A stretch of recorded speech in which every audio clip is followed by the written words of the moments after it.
Durante entrevista coletiva, após a sessão de hoje da CPI da pandemia, os senadores Renan Calheiros e Randolfo Rodrigues foram surpreendidos por perguntas feitas pela repórter Berenice Leite, do Jornal da Cidade Online. A jornalista lembrou que o Procurador-Geral da República enviou à CPI dados sobre a investigação de governadores e perguntou quando a CPI pretende convocar esses governadores para explicar os possíveis desvios dos recursos destinados ao combate à pandemia.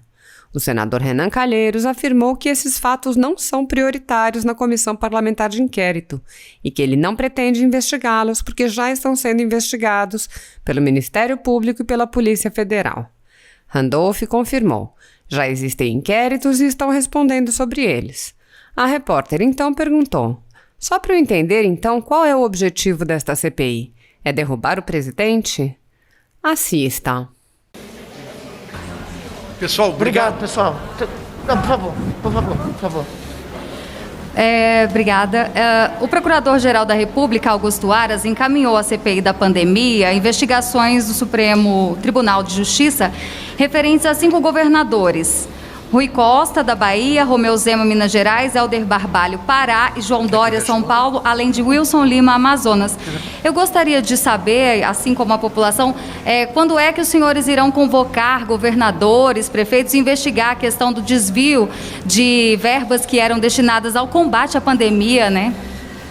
Deixa eu explicar rapidamente essa questão aqui. A CPI, ela se faz necessária quando um determinado assunto não está sendo investigado devidamente pelos canais competentes. Aí você faz uma investigação política no parlamento para investigar a exaustão aquele fato. E dá a essa comissão parlamentar de inquérito poder de polícia, poderes judicantes, ela se forma como consequência de um mandamento constitucional. Ou seja, alguns fatos que estão sendo investigados pelo Ministério Público, pela Polícia Federal, investigados já estão. Nós não vamos fazer uma dupla investigação.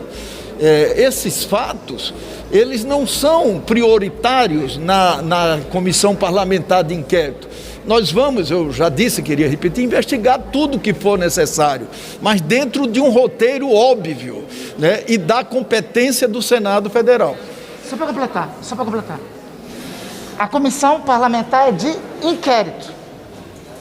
Então, serve para inaugurar um inquérito. Você, inclusive, diz o seguinte: o Procurador-Geral da República mandou 5 inquéritos. Ou seja, já existe um inquérito. Que estão respondendo sobre esses. Não existe inquérito no Brasil, da PGR, de nenhuma autoridade, lamentavelmente, sobre por que se agravou a pandemia no país, né? O que tiver desses 5 governadores que for fato correlato com essa CPI, será investigado. Só para eu entender, então, qual é o objetivo dessa CPI? De fato, então, derrubar o presidente? Não, saber porque nós temos 430 mil mortos no Brasil e somos o país que mais mata de Covid no planeta. É descobrir isso e dar satisfação a esses 430 mil. E os parentes dessas vítimas precisam saber o que é que aconteceu.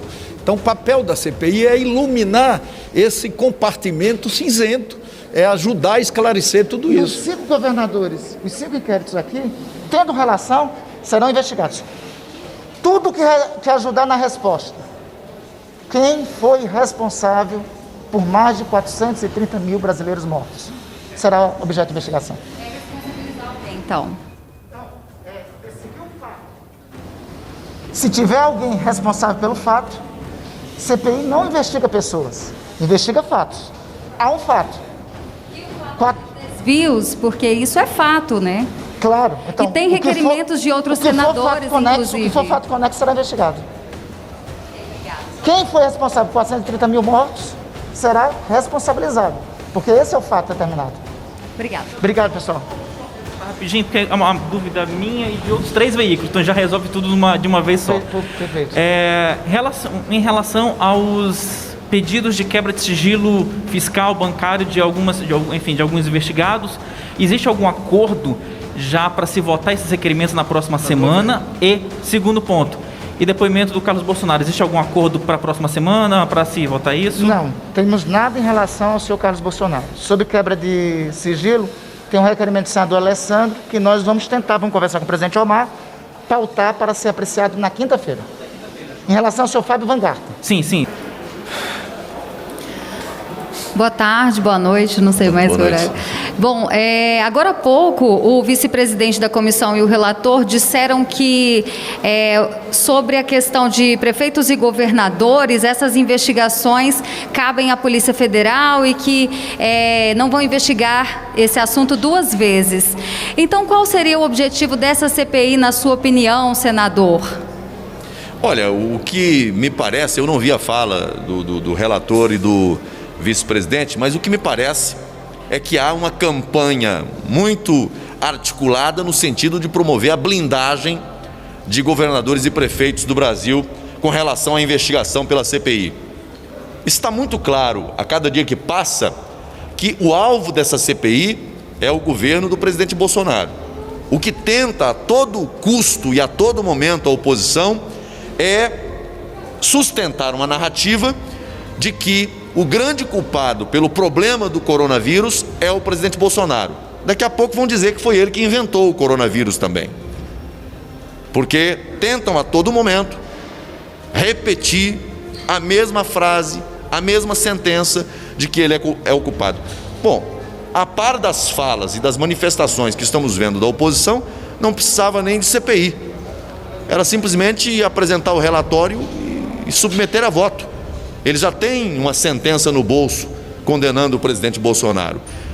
Ocorre que nas oitivas até agora não ficou evidente nenhum tipo de crime cometido pelo presidente da República. Repito, se quiserem, com o que foi apurado até agora, terão que criar um crime, porque não há crime.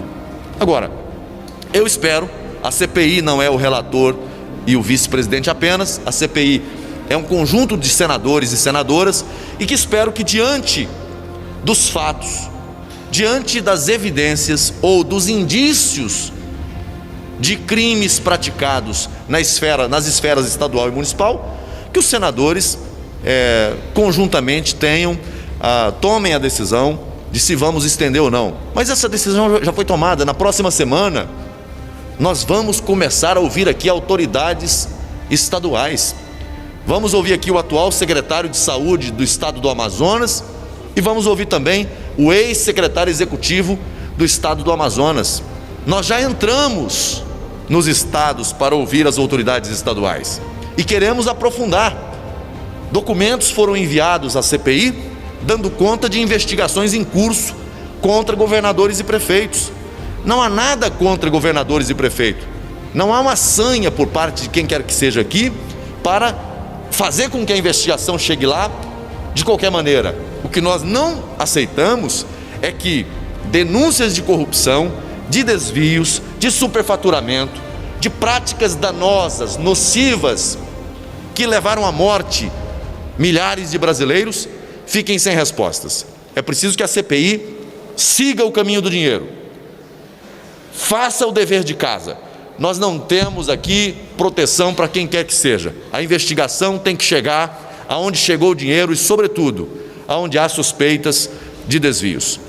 E sobre hoje? Hoje nós tivemos senadores dizendo que precisamos pedir piedade ao Partido Comunista Chinês. A comissão se transformou em CPI em defesa da China agora? Eu penso que nós estamos diante de uma situação que a oposição começa a criar um incidente diplomático. Porque eles acusam a China de boicotar o Brasil e de expor à morte os brasileiros. A China, que é um parceiro comercial importante do Brasil, especialmente no agro brasileiro.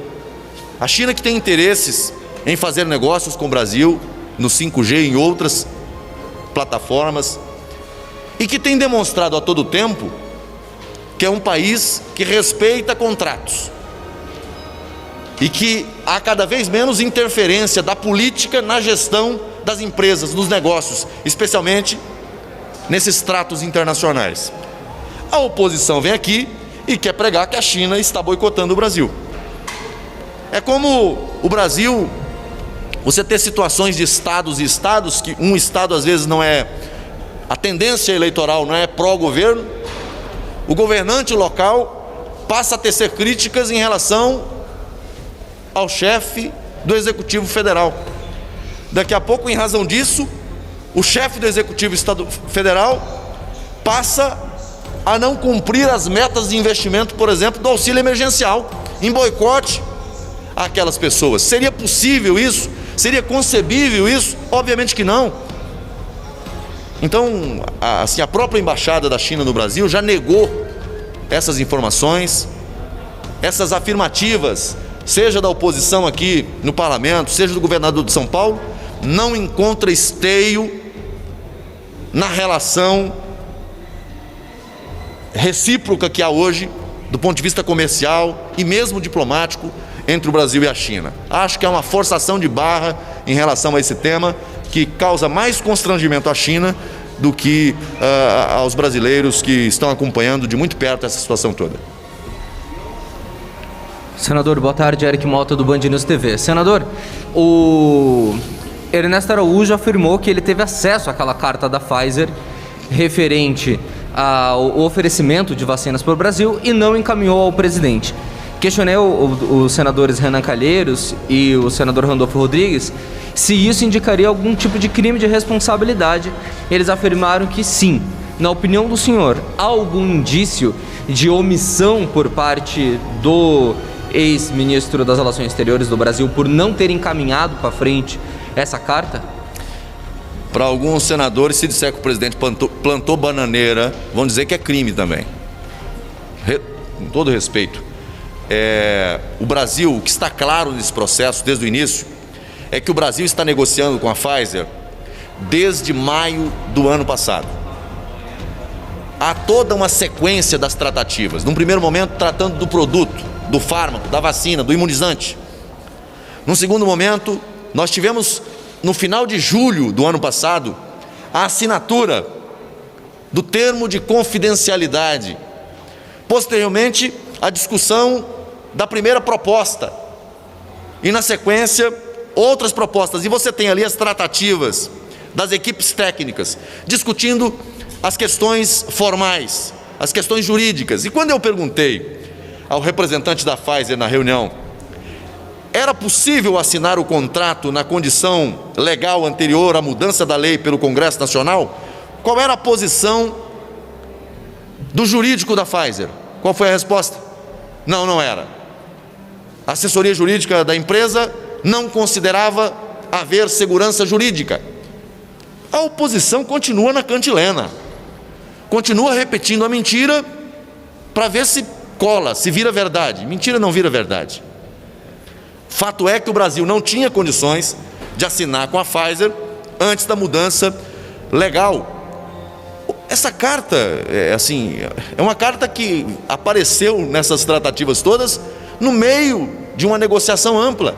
Outra coisa, trata-se de um contrato bilionário.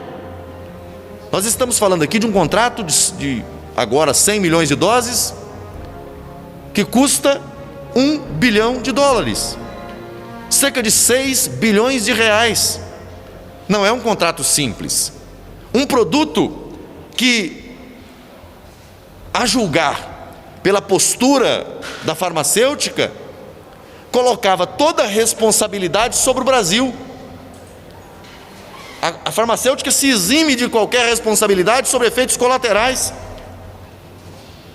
Até do ponto de vista da cautela, a autoridade sanitária brasileira, a autoridade do Ministério da Saúde, deveria sim, naquele primeiro momento, alto lá. Por que a empresa, se o produto é bom, se o produto oferece segurança, se o produto não oferece risco, por que da preocupação em não assumir os riscos em razão dos efeitos colaterais? E alguém acha que o governo tinha que ter superado tudo isso desde o começo, superado a legislação brasileira? Se o presidente Bolsonaro tivesse assinado esse contrato com a Pfizer lá atrás, antes da mudança da lei no Congresso Nacional, hoje ele não estaria vendo no Congresso uma CPI, estaria vendo uma comissão de impeachment instalada.